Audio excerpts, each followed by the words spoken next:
अस्सलाम वालेकुम स्टूडेंट, आज हम बात करेंगे एज एस्टिमेशन की। ठीक है, फॉरेंसिक प्रैक्टिस में बहुत बार ऐसी सिचुएशन आती है कि हमें ना एक अननोन पर्सन या डेड बॉडी की एज एस्टिमेट करनी पड़ती है। और कभी कभी ना कोर्ट स्पेसिफिकली मेडिकल ऑफिसर से पूछती है कि ना इस बंदे की उम्र कितनी है। तो अब ये उम्र एस्टिमेट करना सिर्फ एक गेस नहीं होता, बल्कि साइंटिफिक एग्जामिनेशन होता है, जिसमें टीथ, बोन्स और बॉडी के दूसरे साइन को देखकर डॉक्टर एक रीज़नेबल ओपिनियन देते हैं। ठीक है, हम जस्ट ये देख के ये नहीं कहेंगे ये 5 साल का है, 6 साल की, या 17 साल का है, या 18 साल का है। हम पहले ये हम ना बच्चों में ज़्यादातर देखते हैं। मैं आगे बच्चे से बताऊंगी कि बच्चों को हम देख कर हम ये मतलब पता चल जाता है ना कि बच्चा कितने का है, 4 साल का है या 5 साल का है। तो अगर जो बूढ़े होते हैं, जो मिडिल एज के होते हैं, हमें पता नहीं चलता है किस एज के हैं। तो वो आगे मैं बताऊंगी कौन कौन से स्टेप्स को हम फॉलो करके हम ये पता चलाएंगे। अब पहली बार तो ये बात सुन लो कि मैं इस वीडियो में ना एज बताऊंगी कि किस एज में कौन सा बोन ओसीफाई हुआ। अगर कुछ गलत भी हो गया या गलत मैंने एज बता दी, कोई बड़ी बात नहीं है, क्योंकि मुझे भी इतना कुछ याद नहीं होता। ठीक है, मैं जस्ट इस वीडियो में कॉन्सेप्ट दूंगी और पढ़ना आप लोगों को है। स्टेप 1 हम देखेंगे जनरल एग्जामिनेशन। अब कोई अननोन बॉडी आ गई है, ठीक है, जनरल फिजिकल एग्जामिनेशन। ठीक है, अब मैं क्या, एक जनरल बॉडी आ गई है या कोई डेड बॉडी आ गई है या कोई ऐसी बॉडी आ गई जो अनकॉन्शियस है बिल्कुल। अब डॉक्टर कह रहा है कि ना भाई इसकी एज बताओ हमें। ठीक है, और डॉक्टर नहीं, वो कोर्ट कह रहा है या पुलिस कहेगा कि ना इसकी एज बताओ। तो हम क्या कहें, सबसे पहले हम ना डॉक्टर पेशेंट या बॉडी की जनरल एग्जामिनेशन करता है। पहले जनरल एग्जामिनेशन जिसमें हम ना हिस्ट्री वक्त भी हम ये कहते हैं ना कि इंस्पेक्शन करना, इधर भी सेम पहले जनरल एग्जामिनेशन करना कि उसकी हाइट क्या है, उसकी वेट क्या है। अब ज़्यादातर अब देखो ना, एक तो पता चल जाता है ना सामने से ये बूढ़ा है या ये ना अभी अभी मतलब जवान है, या फॉर एग्ज़ाम्पल कोई बच्चा है या 13 साल का है, 12 साल का। तो ये जो सारी चीज़ें होती है ज़्यादातर बच्चों में हम ना देख लेते हैं कि ये किससे एज का है। ठीक है ना, नंबर 1 हम हाइट और वेट देख लेंगे कि ये कितनी एज का है या क्या। ठीक है, जैसे एस्टिमेट करेंगे ना, जो रफ़ जो वन शॉट जो 1 क्लिक में जो हमें आती है ना कि सामने कि किस एज का होगा या किस वेट का होगा। ठीक, कितने वेट का होगा। अच्छा, नंबर 1 सेकेंडरी सेक्शुअल कैरेक्टर।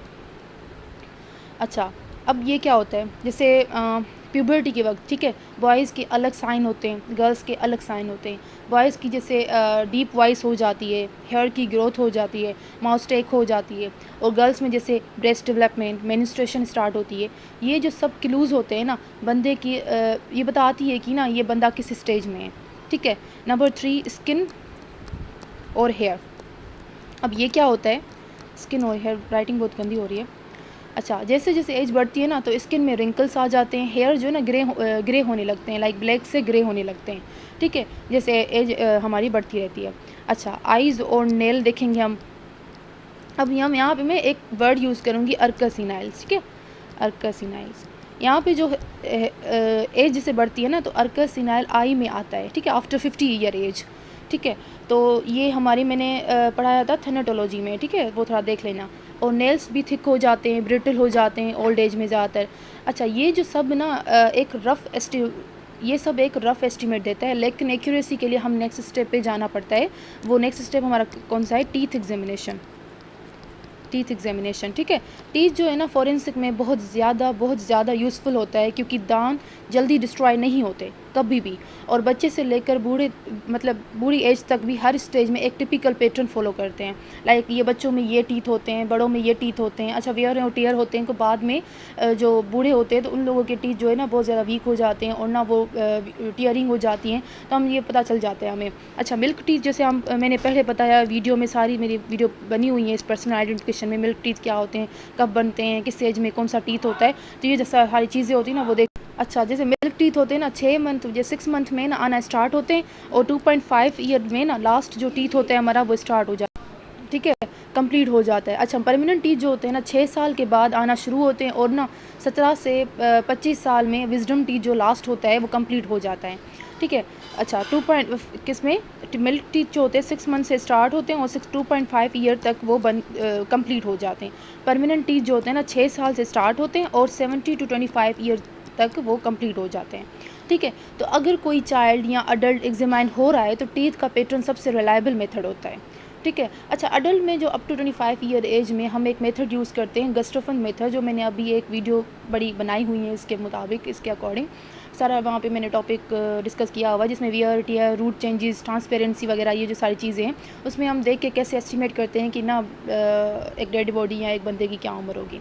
ठीक है, अब हम स्टेप 3 पे जाते हैं। ठीक है, स्टेप 3 में मोस्ट कॉमन जो मुझे कभी भी नहीं समझ में आया। बहरहाल मैं अभी आप लोगों को समझा रही हूँ, मुझे थर्ड ईयर में नहीं समझ में आ रहा था, ठीक है। अच्छा, बोन्स एंड ऑसिफिकेशन सेंटर देखें, हम रेडियोलॉजी करेंगे, ठीक है। अब इसमें क्या है कि बोन्स का ऑसिफिकेशन एक बायोलॉजिकल क्लॉक की तरह होता है।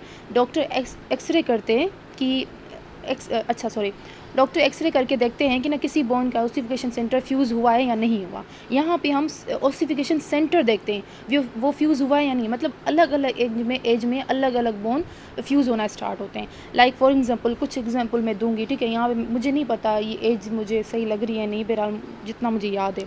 अच्छा, एल्बो जो रीजन होते हैं ना, वहाँ पे जो बोन्स की ऑसिफिकेशन सेंटर होते हैं ना, वो 14 to 16 ईयर एज में तक फ्यूज़ हो जाते हैं। अच्छा, ये ऑसिफिकेशन सेंटर क्या होते हैं, पहले मैं आपको ये रफ आइडिया दे दूँ कि होता क्या है। अच्छा, ऑसिफिकेशन का मतलब है कि formation of bone from cartilage और कनेक्टिव टिश्यू, ठीक है। जब बेबी वॉर्म में होता है ना, तो इनिशियली बोन कार्टिलेज मींस की सॉफ्ट स्ट्रक्चर की फॉर्म में होती हैं।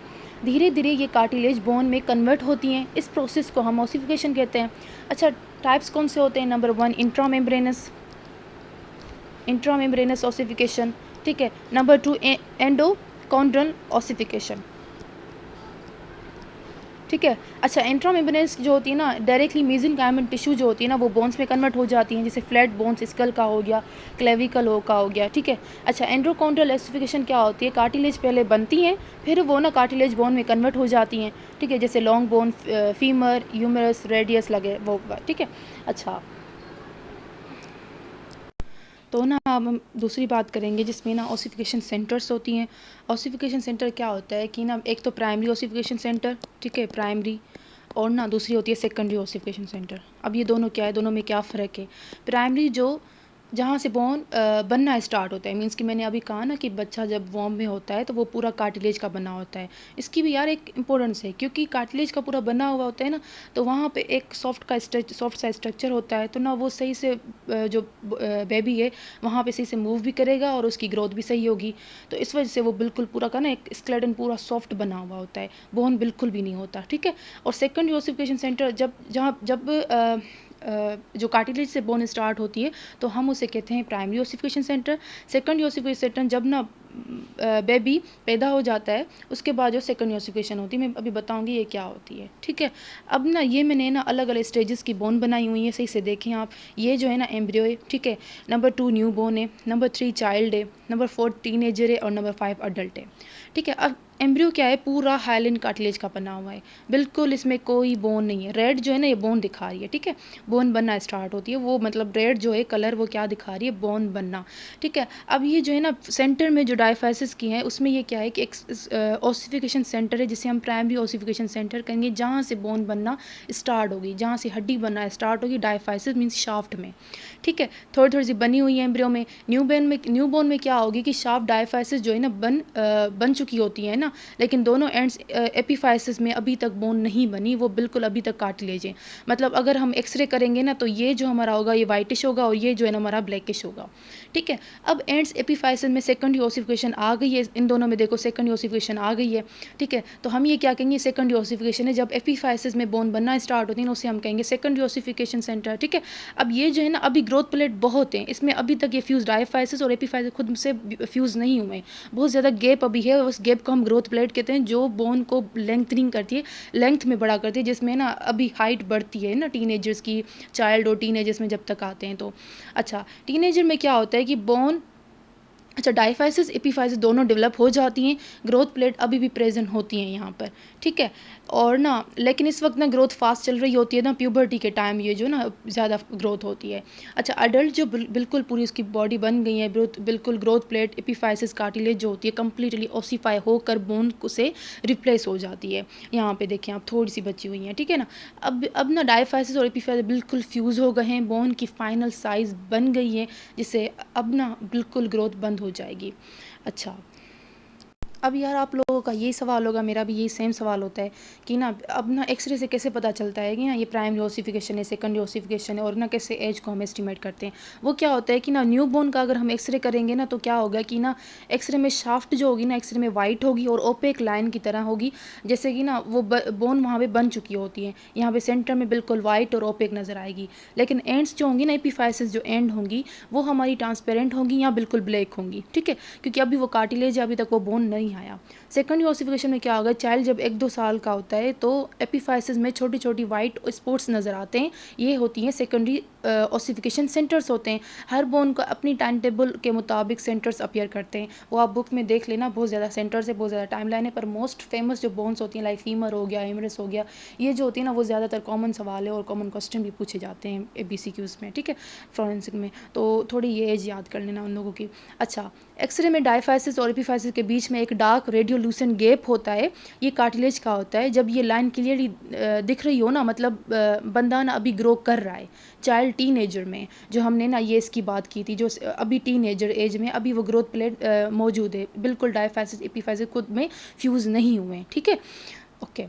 अडल्ट में क्या होगा, जो बिल्कुल जो गैप था ना, जो पहले हमें टीनेजर्स में नज़र आ रहा था, वो अब बिल्कुल गैप ख़त्म हो जाएगा। अब ना बिल्कुल एपिफाइसिस शाफ्ट बिल्कुल खुद से फ्यूज़ हो गए हैं, मतलब ग्रोथ बंद हो गई है, फाइनल एज एस्टिमेट होती है, ठीक है। तो इससे हम फॉरेंसिक ऑफिसर जो होते हैं, जो मेडिकल ऑफिसर होते हैं, वो ऐसे एज को एस्टिमेट करते हैं बोन को देखकर, ठीक है।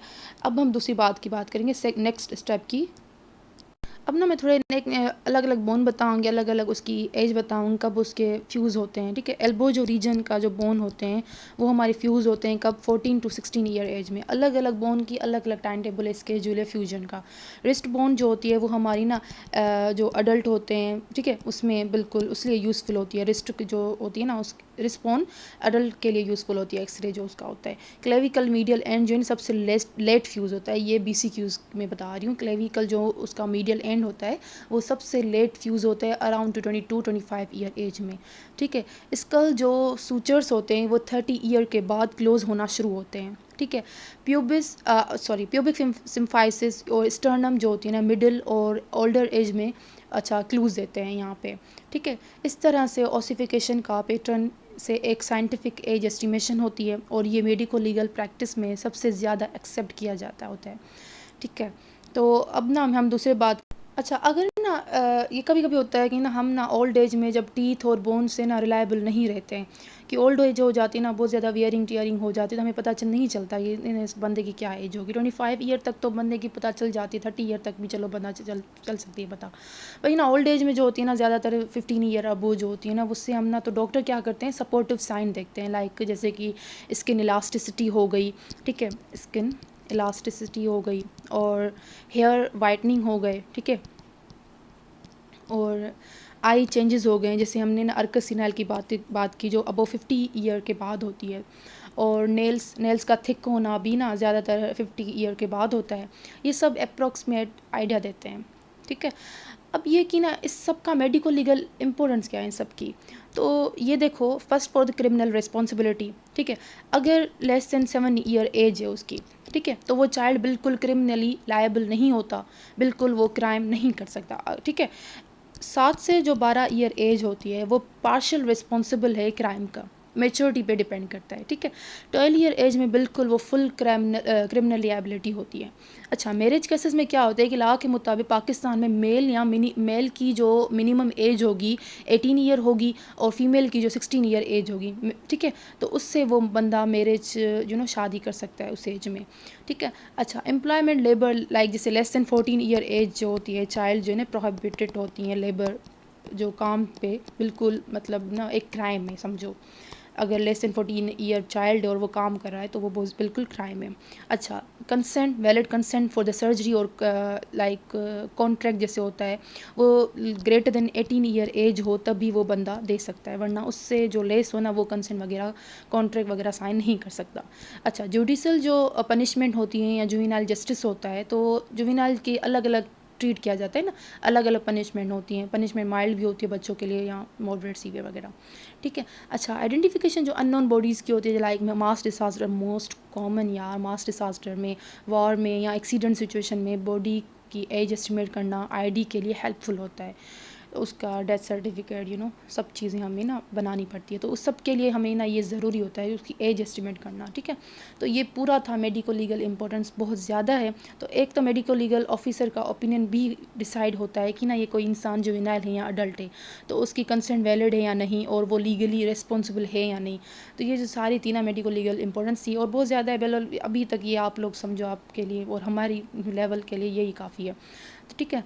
तो अच्छा, चलो तो कंक्लूड करते हैं ना। एज एस्टीमेट एक मल्टी स्टेप प्रोसेस है जिसमें doctor teeth, bones, general physical sign, radiology सब यूज़ करके एक फ़ाइनल ओपिनियन बनाता है। डॉक्टर, मेडिकल ऑफिसर का ओपिनियन कोर्ट में बहुत ज़्यादा इंपॉर्टेंट है, ठीक है, वैल्यूएबल, बहुत ज़्यादा वैल्यूएबल होता है। और याद रखें ना, टीथ ज़्यादा रिलायबल होते हैं बच्चों के लिए, बोन्स जो होती है ना वो अडल्ट के लिए, यंग अडल्ट के लिए बहुत ज़्यादा ज़रूरी होते हैं।